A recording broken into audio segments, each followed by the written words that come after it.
Salve, saudara dan saudari. Semoga hari ini berkat Tuhan berlimpah atas diri dan keluarga Anda. Seringkali umat Katolik menghadapi salah paham terkait praktik iman mereka, seperti tuduhan menyembah patung, Maria, atau orang kudus. Tuduhan menyembah patung seringkali berasal dari kesalahpahaman mengenai penggunaan gambar dan patung dalam ibadah. Alkitab sebenarnya tidak melarang pembuatan atau penggunaan gambar atau patung dalam konteks tertentu, selama gambar atau patung tersebut tidak disembah sebagai dewa atau berfungsi sebagai objek penyembahan itu sendiri. Dalam tradisi Katolik, patung dan gambar digunakan sebagai sarana untuk mengingatkan iman dan berfokus pada Tuhan dan orang-orang kudus, patung bukan untuk disembah. Tentang hal itu, dalam video ini saya mencoba membahas 3 hal penting yang bagus untuk kita pahami. 1. Larangan Tuhan untuk membuat patung dalam Alkitab. Berikut adalah beberapa ayat dalam Alkitab yang melarang pembuatan patung atau berhala. Kitab Keluaran 20 ayat 4-5. Jangan membuat bagimu patung yang menyerupai apapun yang ada di langit di atas, atau di bumi di bawah, atau di dalam air di bawah bumi. Jangan sujud menyembah kepadanya dan jangan beribadah kepadanya, sebab Aku, Tuhan, Allahmu, adalah Allah yang cemburu, yang membalaskan kesalahan ayah kepada anak-anak sampai keturunan yang ketiga dan keempat dari orang-orang yang membenci Aku. Kitab Imamat 26 ayat 1. Janganlah kamu membuat untuk dirimu berhala dan patung tuangan, dan janganlah kamu mendirikan batu tempat penyembahan berhala di tanahmu, supaya kamu sujud menyembah kepadanya. Akulah Tuhan, Allahmu. Kitab Ulangan 5 ayat 8-9. Jangan membuat bagimu patung yang menyerupai apapun yang ada di langit di atas atau di bumi di bawah, atau di dalam air di bawah bumi. Jangan sujud menyembah kepadanya atau beribadah kepadanya, sebab Aku, Tuhan, Allahmu, adalah Allah yang cemburu, yang membalaskan kesalahan ayah kepada anak-anak keturunan ketiga dan keempat dari orang-orang yang membenci Aku.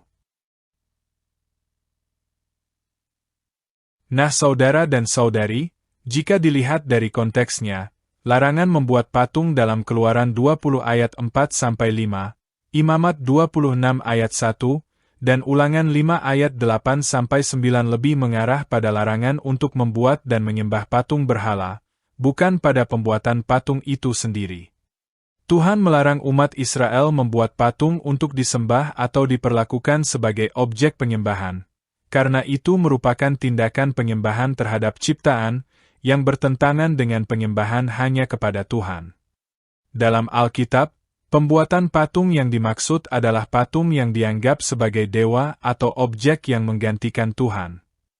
Sebaliknya, dalam beberapa bagian Alkitab, Tuhan sendiri memerintahkan pembuatan patung, seperti kerup-kerup di tabernakel dan bait suci, yang tidak dimaksudkan untuk disembah, melainkan sebagai simbol kemuliaan Tuhan dan bagian dari ibadah yang sah.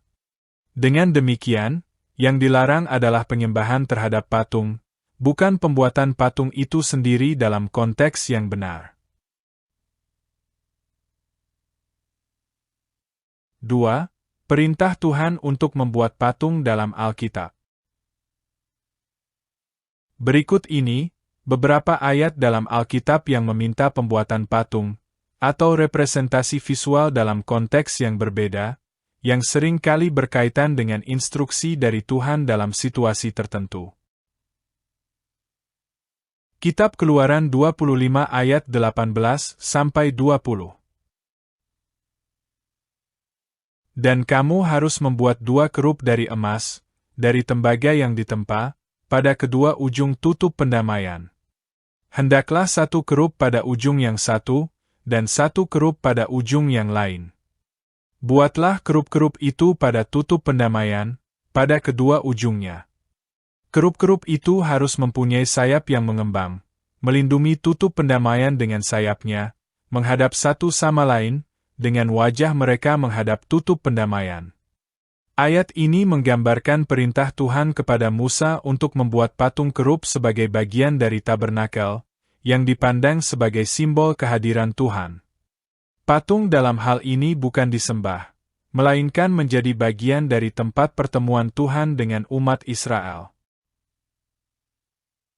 Kitab Bilangan 21 ayat 8-9. Lalu Tuhan berfirman kepada Musa, "Buatlah ular tedung dari logam dan pasanglah itu pada sebuah tiang. Setiap orang yang dipagut ular itu, apabila ia melihat ular itu, akan hidup." Maka Musa membuat ular tedung dari logam dan memasangnya pada sebuah tiang, dan apabila seseorang dipagut ular itu, ia melihat ular itu dari logam dan tetap hidup. Dalam ayat ini, Tuhan memerintahkan Musa untuk membuat patung ular logam sebagai sarana penyembuhan bagi umat Israel yang digigit ular berbisa. Ini menunjukkan bahwa patung atau gambar digunakan sebagai sarana untuk membawa umat kembali kepada Tuhan. Patung bukan untuk disembah. Kitab Raja-Raja 6 ayat 23-28. Di dalam bait Allah itu dibuat 2 patung kerup dari kayu zaitun, masing-masing tingginya 10 hasta. Dan sayap kedua kerup itu yang besar itu menghampar ke atas, melindungi tutup pendamaian, dan sayap kedua kerup itu saling bersentuhan di tengah-tengah ruangan. Ayat ini menggambarkan pembuatan patung kerup yang sangat besar untuk ditempatkan di dalam bait suci yang dibangun oleh Raja Salomo. Tujuan pembuatan patung kerup di sini adalah untuk melambangkan kehadiran dan kemuliaan Tuhan di bait Allah. Kerup-kerup ini ditempatkan di ruang maha suci, di atas tutup pendamaian, untuk melindungi dan menghormati tempat paling kudus di bait Allah. Sayap mereka yang terbentang saling bersentuhan, melambangkan kesatuan dan perlindungan ilahi. Patung-patung ini bukan untuk disembah, tetapi berfungsi sebagai simbol penghormatan kepada Tuhan, dan mengingatkan umat akan kehadirannya yang suci, dan kekuatannya yang melindungi umatnya. 3. Berdoa di depan patung tidak sama dengan menyembah patung.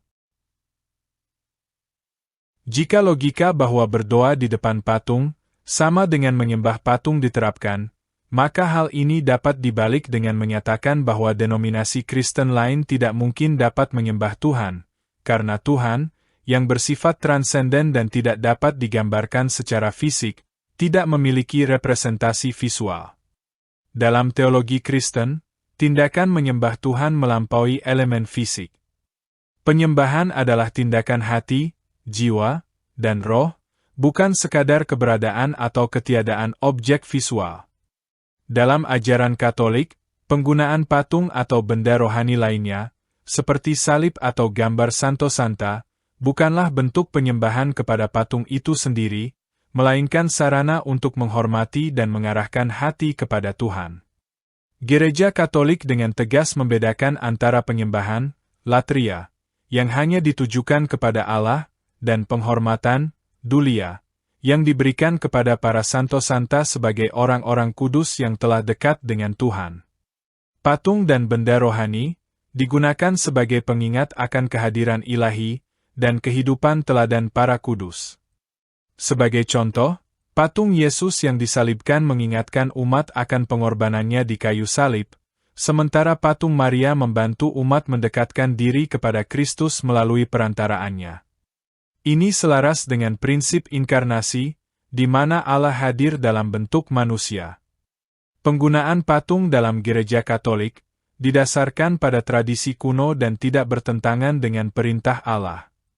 Jadi, sekalipun banyak tuduhan menyembah patung, faktanya orang Katolik tidak pernah menyembah patung.